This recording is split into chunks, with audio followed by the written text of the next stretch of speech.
Soal posisi Menteri Pemuda dan Olahraga dan Menko Polhukam yang masih kosong setelah reshuffle kabinet, Presiden Prabowo Subianto enggan menjawab secara gamblang soal kapan dan siapa yang akan mengisi kursi tersebut. Presiden hanya meminta publik menunggu. Hal tersebut disampaikan Presiden usai meninjau Sekolah Rakyat Menengah atas 10 di Jakarta Selatan pada Kamis siang.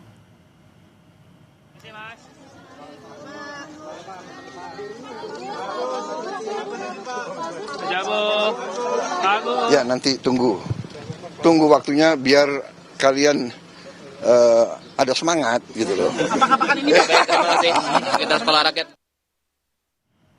Presiden Prabowo Subianto Senin lalu ini melantik 5 menteri di Istana Kepresidenan Jakarta. Menteri yang dilantik yakni Purbaya Yudi Sedewa menggantikan Sri Mulyani, Menteri Haji dan Umroh Muhammad Irfan Yusuf, Menteri Koperasi Ferry Juliantono, Menteri P2MI Mukhtarudin, Wamen Haji dan Umroh Daniel Ansar. Sejak reshuffle Senin lalu, posisi Menpora dan Menko Polhukam belum diumumkan.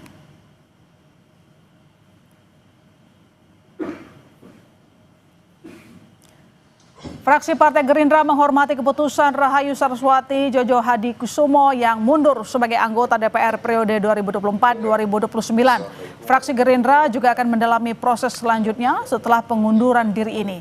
Sekretaris Fraksi Gerindra Bambang Haryadi mengatakan pihaknya menghormati asas demokrasi karena Rahayu Saraswati mendapat mandat dari daerah pemilihan Jakarta 3 yang meliputi Kepulauan Seribu, Jakarta Utara, dan Jakarta Barat.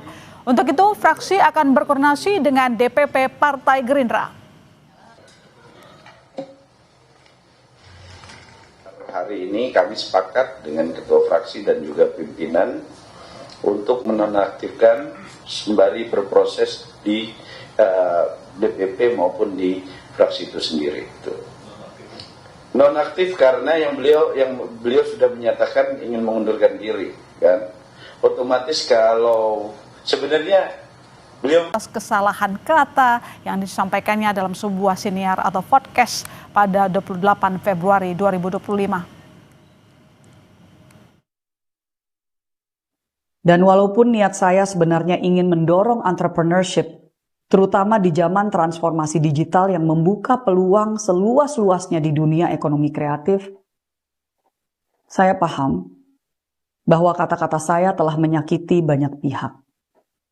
Terutama yang saat ini masih berjuang untuk menghidupi keluarganya, bahkan untuk masih bisa bertahan hidup. Kesalahan sepenuhnya ada di saya. Oleh sebab itu, melalui pesan ini, saya ucapkan permohonan maaf yang sebesar-besarnya atas ucapan dan kesalahan saya.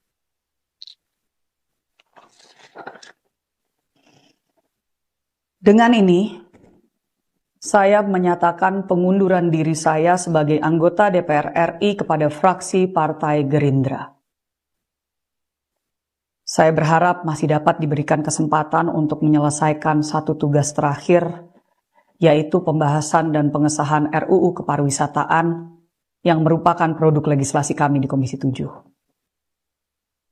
Di kesempatan ini, izinkan saya untuk juga menyampaikan terima kasih yang tak terhingga kepada semua masyarakat di Jakarta Barat, Jakarta Utara, dan Kepulauan Seribu yang telah memilih saya dan memberikan kepercayaan kepada saya untuk menjadi wakil Anda di periode ini. Ya saudara, setelah perombakan kabinet 8 September lalu, posisi 2 menteri masih lowong. Untuk posisi Menko Polhukam akan dijabat sementara waktu oleh Menteri Pertahanan Syafri Samsudin, sementara nama Menpora pengganti Dito Aryo Tejo masih teka-teki. Mengapa 2 posisi ini belum diumumkan? Apa pertimbangannya? Kami akan membahasnya bersama Wakil Kepala Staf Kepresidenan M. Kodari dan Direktur Eksekutif Parameter Politik Adi Prayitno. Selamat petang Pak Kodari, selamat petang Mas Adi. Selamat petang. Terima kasih telah bergabung di Kompas Petang. Saya langsung ke Pak Kodari dulu kalau begitu. Nama Menko Polhukam apakah sudah dikantongi oleh Presiden? Ya, kata Presiden tadi kan sabar kepada teman-teman, nanti akan ada waktunya. Jadi yang penting bahwa tugas pokok dari Menko Polhukam, kemudian Menpora yang masih belum ditentukan pejabat definitifnya tetap dilaksanakan dengan baik, dan kita sudah tahu bahwa ada pejabatnya pada hari ini. Untuk Menko Polhukam ada Pak Syafri Samsudin, Ya. seorang menteri yang senior, dekat dengan Pak Prabowo, berpengalaman dalam dunia pertahanan, sangat-sangat panjang, merangkap Menteri Pertahanan. Jadi saya kira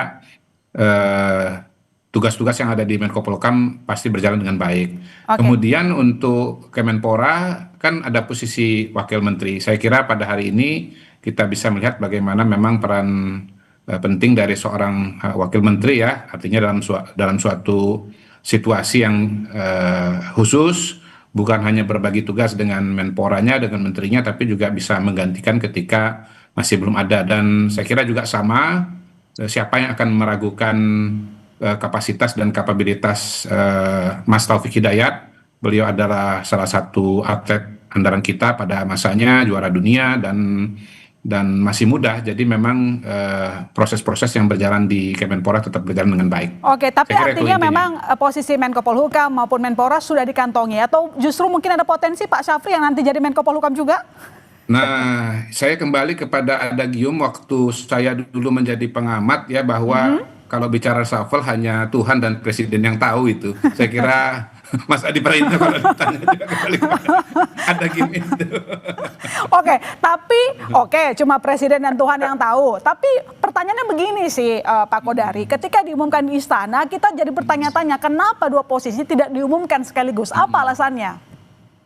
Ya pasti kembali lagi bahwa Presiden punya pertimbangan yang matang ya, seperti kata Mas Gibran. Kalau jadi presiden itu pasti ada berbagai macam variabel yang tidak semua kita sebagai apa katakanlah bawahannya atau masyarakat tahu. Yang kedua masukannya juga banyak begitu. Jadi mungkin sudah saatnya diganti, tetapi untuk mencari pengganti itu memerlukan waktu.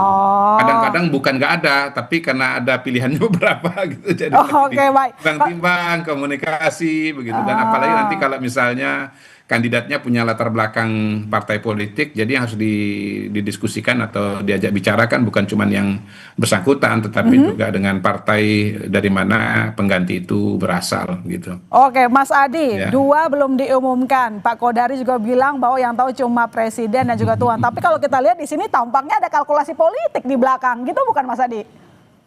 Saya termasuk yang meyakini bahwa sebenarnya Bang Kodari ini sudah punya bocoran. Bocornya itu bukan halus, tapi bocor tebal. Tapi karena belum resmi diumumkan oleh Presiden dan pemerintah, tentu belum disampaikan secara terbuka oleh publik. Nah, ini pertama kali mungkin dalam sejarah ketika ada reshuffle tapi penggantinya tidak langsung diumumkan dan tidak segera dilantik. Ini kan mengindikasikan bahwa sebenarnya menteri itu memang dalam banyak hal hanyalah sebatas pembantu presiden. Jikapun tidak ada menteri ataupun Menko, masih bisa negara ini berjalan tanpa menteri. Apalagi kita tahu misalnya masih ada posisi wamen yang saya kira masih bisa mengaksentuasi tugas-tugas kementerian, termasuk misalnya soal Menko yang sebenarnya tidak langsung terkait dengan kementerian-kementerian strategis untuk mengambil keputusan, tapi lebih sebagai upaya untuk mengkoordinasi bidang-bidang terkait seperti Menko Polhukam. Kan sebenarnya yang bisa mengeksekusi keputusan-keputusan strategisnya adalah kementerian-kementerian terkait di dalamnya. Wajar kalau kemudian ini saya sebut sebagai pertama kali mungkin dalam sejarah di mana reshuffle tidak langsung ada pengganti yang diumumkan dan dilantik. Yang pertama di situ. Nah, yang kedua tentu publik berspekulasi, pasti ada sesuatu yang sedang dibicarakan secara serius soal posisi menteri ini. Karena kan spekulasinya sampai detik ini masih cukup liar ya. Misalnya soal posisi Menteri Pemuda dan Olahraga. Katanya kemarin kenapa tidak diumumkan dan tidak dilantik? Karena yang bersangkutan sedang berada di luar kota. Tak lama setelah itu kan muncul nama-nama. Ada Putkom, Putri Komarudin, seorang politisi dari Golkar. Kemudian tak lama setelah itu muncul nama Raffi Ahmad. Kemudian disusul nama Moreno, ya seorang politisi, anggota DPR dan saat ini adalah kadernya Gerindra. Tiga nama ini yang belakangan ini memang memenuhi spotlight soal bagaimana menjadi Menteri Pemuda dan Olahraga. Tapi di antara nama ini ya kalau saya sih menduga rasa-rasanya memang lebih dekat ke Gerindra, ada kecenderungan mungkin akan mengisi posisi itu karena pada saat yang bersamaan sudah ada kader Partai Golkar yang kemudian menggantikan posisi Menteri P2MI. Mas Adi, kalau misalnya kita fokus bahas soal Menko Polhukam begitu, apakah reshuffle ini berkaitan juga dengan aksi demonstrasi kemarin? Karena yang dicopot adalah Menko Polhukamnya. Kalau kita mau jujur ya sebenarnya mendengarkan statement dari istana dan pemerintah itu dibantah dan tidak ada kaitannya dengan urusan protes dan demonstrasi. Dan bahkan kalau kita mau jujur sebenarnya Pak Menko Polhukam dalam hitungan beberapa bulan memang tidak terlampau kelihatan ke publik. Saya menduga jangan-jangan ada faktor lain yang memang tidak ada kaitannya dengan aksi demonstrasi ataupun protes dan itu tidak disampaikan kepada publik. Kalau ini misalnya terjadi reshuffle pasti ada resistensi, ada kegaduhan dan protes-protes yang mungkin secara perlahan tercium oleh publik. Oleh karena itu, kalau saya membaca rata-rata secara umum reshuffle kabinet yang terjadi pada 5 menteri, menteri biasa dan 1 Menko, saya menduga memang pertama memang alasan desakan publik, yang kedua adalah perbaikan kinerja, dan yang paling penting rasa-rasanya memang soal posisi-posisi strategis kementerian tertentu sepertinya ada kecenderungan akan diorkestrasi ataupun ditempati oleh orang-orang yang selama ini menjadi bagian dari inner circle kekuasaan Prabowo secara langsung. Misalnya Menteri Koperasi kan sebelumnya adalah Budi Ari yang harus diakui sebagai bagian dari Projo diganti dengan Ferry Juliantono yang saya kira memang dalam banyak hal adalah orang-orang yang cukup dekat dan identik dengan Pak Prabowo Subianto. Publik juga menduga posisi Menko itu sangat mungkin akan ditempati oleh orang-orang yang sangat paham betul dengan bagaimana keinginan visi misi dan semua gagasan-gagasan besar yang dimiliki oleh Pak Prabowo Subianto. Disitulah kemudian sepertinya sedang mencari kira-kira siapa yang terbaik. Mencari siapa yang terbaik, Pak Kodari. Kami tetap minta bocoran nih. Sebenarnya apakah nama Menko Polhukam bisa dipastikan dari latar belakang TNI misalnya militer? Iya, pertama saya memang nggak tahu, jadi bukan pura-pura nggak tahu. Nggak tahu atau nggak mau bocorin Yang aja sih. kedua, kalaupun saya tahu, tentu tidak mungkin saya mendahului presiden, apalagi presiden sudah menyatakan tunggu waktunya gitu ya. Paling saya bisa mengatakan begini, bahwa setiap reshuffle itu, pertama itu biasanya evaluasi terhadap peristiwa masa lalu dan masa kini. Yang kedua, antisipasi terhadap peristiwa di masa yang akan datang. Kemudian yang ketiga, situasi dan kondisi khusus pribadi. Ya, kemudian yang keempat mungkin komunikasi dengan institusi di mana calon menteri itu berasal gitu. Nah, elaborasinya ya pada kesempatan kali ini karena saya sudah di lab itu saya serahkan kepada adik saya Adi Praitno gitu. Tapi pasti nggak akan lari dari 4 kriteria itu gitu loh. Nah, turunannya bagaimana? Nah, itulah bedanya yang di dalam sama di luar. Kalau sudah jadi pejabat publik harus tahu mana yang bisa diucapkan di publik dan mana yang bisa dibicarakan di kalangan terbatas. Nanti kalau yang di kalangan terbatas ditaruh di publik nanti reaksinya atau responnya bisa berbeda dengan yang kita harapkan karena di publik itu ada satu logika tersendiri yang tidak selalu sama dengan logika di kalangan terbatas. Begitu. Oke, baik. Kalau menurut Mas Adi, kira-kira apakah nanti pengganti Menko Polhukam bakalan diisi yang punya latar belakang TNI, militer? Saya termasuk yang menduga ke arah itu ya, memiliki latar belakang misalnya aparat penegak hukum. Karena ini tentu sebagai upaya untuk merorkestrasi bagaimana persoalan pertahanan dan keamanan kita di masa-masa yang akan datang itu semakin mantap. Tapi saya paling menduga sebenarnya Menko nanti itu adalah orang yang sangat dekat dan sangat identik dengan Prabowo Subianto. Oleh karena itu di antara begitu banyak nama-nama yang beredar di media sosial, saya pun juga sebenarnya tidak pernah berani untuk melakukan spekulasi karena persoalan menteri itu memang tidak ada yang paling tahu. Kalau di dunia ini ada tiga misteri, tambah satu lagi 4 misteri, yaitu soal siapa yang akan menjadi Menko Polhukam jadinya nanti ini. Tapi kira-kira Mas kalau kita lihat yang tiga lagi apa Adi Prai? Yang tiga lagi apa? Lahir, kematian dan termasuk jodoh. Nah, yang keempat ini misterinya adalah Menko Polhukam. Oke, tapi ketika Menko Polhukam dijabat oleh satu orang, bukankah ini agak sedikit riskan dan menimbulkan tanda tanya di publik? Nanti dijawab, kami segera kembali saudara. Tetap di Kompas Petang.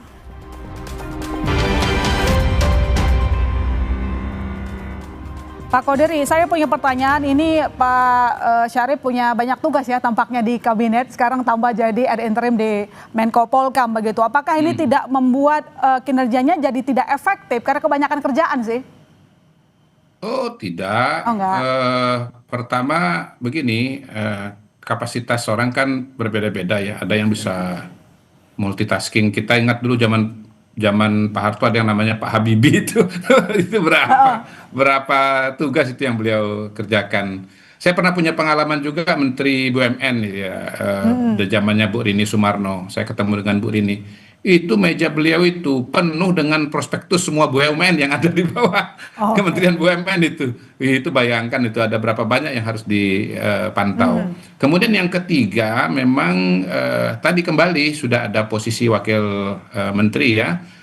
Di Menko Polhukam itu ada Pak Ludwig ya, Pak Ludwig beliau sering memimpin rapat. Saya kalau dalam rapat-rapat koordinasi sering ketemu dengan Pak Ludwig Paulus, dan saya kira kembali lagi seperti yang saya sampaikan di depan bahwa antara menteri dengan wakil itu bisa berbagi tugas ya, salah satunya dalam manajemen isu, manajemen program, dan karena itu tidak akan jadi masalah. Oke, Mas Adi, nama Menko Polhukam yang baru belum diumumkan. Kira-kira apakah ini tanda bahwa Presiden sangat hati-hati begitu memilih sosok pengganti? Ya, saya kira memang itu mengkonfirmasi bahwa sebenarnya untuk mencari pengganti Menko Polhukam itu bukan perkara gampang. Sekalipun sebenarnya banyak sekali sosok-sosok penting di sekitaran pemerintahan dan istana kali ini memiliki kapasitas, kompetensi, dan kemampuan untuk menempati posisi itu. Kalau saya membaca kecenderungan rata-rata secara umum, untuk dua posisi yang saat ini kosong di posisi menteri, saya melihatnya ini terlampau sepi dan tidak terlampau banyak juga yang bicara, terutama dari unsur-unsur pemerintah, ataupun jubir istana, ataupun PCO. Kemungkinannya ada dua hal, ya takut salah statement, yang kedua ya takut dipelintir-pelintir halus. Belakangan ini kan memang banyak sekali statement-statement yang sebenarnya substantif itu penting, karena kemudian cherry picking, dipotong-potong, kemudian menjadi sesuatu yang viral, dan itu bisa menimbulkan kontroversi yang tidak berkesudahan. Sepertinya semua pejabat publik di negara kita, termasuk DPR dan pemerintah, cukup hati-hati saat ini untuk mengeluarkan statement-statement yang tidak terukur dan belum menjadi sebuah fakta politik. Makanya ketika Bang Kodari sekalipun ketika ditanya off the record, ditanya soal siapa posisi menteri yang saat ini kosong, tidak berani menjawab karena takut juga saya pelintir soalnya. Takut saya ngomong informasinya dalam dan dianggap sebagai sesuatu yang justru akan menimbulkan kegaduhan. Tapi Fiona, satu hal yang pasti bahwa publik sebenarnya butuh untuk buru-buru tahu secara persis sebenarnya siapa menteri yang kemudian akan menggantikan posisi Menteri Pemuda Olahraga dan Menko Polhukam ya, karena saya kira ini sudah hampir 1 minggu dari proses reshuffle, dan tentu saja wajah-wajah yang baru inilah yang kemudian diharapkan bagaimana persoalan-persoalan di kementerian yang saat ini mungkin compang-camping dan sebelumnya tidak maksimal bisa tuntas, dan sehingga ada sesuatu yang sesuai dengan harapan. Saya kira di situ. Baik, saya ke Pak Kodari. Dari Menko Polhukam coba kita bergerak ke posisi yang lain yang juga masih kosong. Rahayu mundur dari DPR. Apakah memang Rahayu ada indikasi bergabung ke kabinet? Ya, mungkin sebetulnya Pak Prabowo kasih kesempatan tadi untuk Mas Adi dan kawan-kawan melakukan analisa ya, termasuk Kompas TV. Karena kebetulan kan yang barusan disebut inisialnya R juga itu. Oh, inisialnya R. Ya, kalau secara latar belakang mungkin masuk akal ya, karena pertama beliau masih relatif muda, yang kedua memang ketua umum Tidar, ormas pemudanya dari Partai Gerindra begitu, dan karena itu ya kalau bicara kalkulasi politik, hitung-hitungan, diskusi, saya kira justru ruang demokrasi dan ruang keasikannya itu di situ gitu. Saya sih percaya bahwa Presiden juga sebetulnya memperhatikan betul suara publik. Jadi bukan mustahil sebetulnya Presiden sedang istilahnya itu sedang testing the waters, sedang cari-cari nama yang beredar dari publik begitu. Jadi bukan mustahil sebetulnya diskusi kita seperti ini ya, analisa usulan dari tokoh-tokoh, dari para ahli seperti Mas Adi Prayitno, itu bisa memberikan masukan dan ilham kepada beliau gitu. Ingat bahwa yang namanya pemerintah, apalagi presiden, itu selalu harus relate dengan masyarakat, kondisi masyarakat. Di depan tadi kan sebelum kita diskusi ada program ada tayangan mengenai Pak Prabowo datang ke sekolah rakyat. Itu kan menunjukkan bagaimana Pak Prabowo itu melihat realita di lapangan, lalu dia berusaha untuk menjawab permasalahan itu. Begitu. Jadi yang namanya permasalahan kan bukan cuman sekedar cuman sekedar apa program, tapi juga personalia begitu. Jadi saya usul Mas Adi sebut aja idenya siapa Oke. tuh, atau siapa kira-kira Mas Adi, menurut Mas Adi yang pantas jadi Menko Polhukam, Oke, jadi Menpora. beberapa Itu saya nama dimasukkan loh itu. dipertimbangkan termasuk Nah, Rahayu. Tapi saya mau konfirmasi iya. sih Pak Kodari, ini kan yang kosong nggak cuma di Menpora, tapi ada Wamenaker juga. Saya konfirmasi aja sih, apakah Rahayu ada indikasi bahwa ke sana? Nah, kembali lagi, ini sebetulnya kan bagian dari ide dan gagasan dari usulan dari teman-teman ya. Nah, kalau kita lihat kita kan bisa melihat tokoh itu dari macam-macam Oke. kacamata. Bisa dari latar belakang pendidikan, bisa dari latar belakang profesi, bisa juga dari latar belakang organisasi. Jadi semua kemungkinan itu bisa Oke, terjadi. semua kemungkinan Dan bisa ada katanya. makanya saya minta kesempatan ini yang berharga ini, yang bagus ini, Mas Adi ini untuk untuk sebut namanya ini siapa kira-kira beliau yang bagus dengan alasan-alasannya. Silakan Mas Adi. Siapa Oke, tuh coba Menko Mas Adi Polhukam gimana siapa? kira-kira? Ada Menpora anggota siapa? DPR yang Wamenaker mundur. siapa? Kan begitu kan bagus. Oke, gimana Mas Adi? Ada anggota DPR mundur di tengah-tengah ada kekosongan di kabinet. Apakah benar bakal menurut Anda sinyalnya kuat merapat ke kabinet? Kalau mau jujur sebenarnya beberapa hari yang lalu sebelum Mbak Rahayu Saraswati itu mundur sebagai anggota DPR, di antara 3 nama yang sudah saya sebutkan di awal itu tadi, yaitu mulai dari Putri Komarudin, kemudian Raffi Ahmad dan Moreno, saya memang lebih condong cukup meyakini ada kecenderungan bahwa yang akan jadi Menteri Pemuda dan Olahraga itu adalah Moreno ya. Mengingat posisinya adalah sangat muda, pengalaman politiknya di parlemen beberapa periode jadi anggota dewan dan tentu saja adalah kader Gerindra, sesuatu yang bisa dijadikan sebagai guidance, dianggap sebagai pantas untuk menjadi Menteri Pemuda Olahraga. Tapi ketika Mbak Rahayu kemarin mundur, nah ini kemudian agak jadi gambling publik karena apapun bicara tentang kapasitas, kompetensi, kemampuan politik, termasuk juga jejaring dan kemampuan dalam manajerial, saya kira memang Mbak Saras cukup mumpuni. Itulah yang saya kira per hari ini publik juga sudah mulai bergeser soal kemungkinan siapa yang akan menjadi Menteri Pemuda Olahraga. Bahkan inisial R yang disebut oleh Mr. Q ini lebih condong menguat belakangan ini sebagai sosok yang potensial untuk menempati menteri yang di depan kantor GBK itu posisinya. Ini yang saya kira sedang menjadi teka-teki dan publik sebenarnya ingin menunggu kapan kira-kira kepastian ini akan diumumkan soal pengganti 2 menteri yang saat ini sedang kosong. Karena secara prinsip publik itu taunya adalah menteri-menteri yang baru itu memberikan harapan-harapan baru, dia bekerja dengan maksimal. Kalau dalam Menteri Pemuda dan Olahraga adalah supaya prestasi dan kepemudaan kita itu semakin mantap dan semakin hebat. Karena apapun judulnya, belakangan tahun ini misalnya kita sangat jarang menempati podium-podium penting untuk olahraga-olahraga yang bergengsi. Bahkan seperti bulu tangkis sekalipun sudah beberapa tahun kita itu juga sangat absen untuk menjuarai posisi-posisi strategis. Jadi menurut Anda kalau misalnya Rahayu gabung udah memenuhi kriteria belum, Mas Adi? Oh, ini bukan hanya memenuhi kriteria, cukup mantap dan cukup soheh untuk menjadi Menteri Pemuda dan Olahraga. Oke. Pengalaman politiknya saya kira sudah cukup teruji ya. Ayat yang tepat apa Mas Adi? Biasanya kalau Mas Adi ada ayatnya. Oke, Pak Kodari, tapi sekali lagi yang dipertanyakan oleh publik adalah ketika sekali lagi pelantikan, tampaknya nama-nama yang lain begitu gampang, bahkan untuk sosok Menteri Keuangan gampang loh diumumkan, tapi 2 sosok ini Menko Polhukam dan Olahraga kok tampaknya begitu sulit. Apa sih yang mempersulit dan maksudnya ya apakah memang ada tarik ulur sehingga belum diumumkan juga 2 nama ini? Begini, kalau Pak Purbaya itu sebetulnya penjelasannya agak sederhana. Beliau itu memang cukup sering presentasi juga di depan presiden. Dalam beberapa kali rapat kabinet misalnya, saya juga menyaksikan Pak Purbaya tampil dengan presentasinya.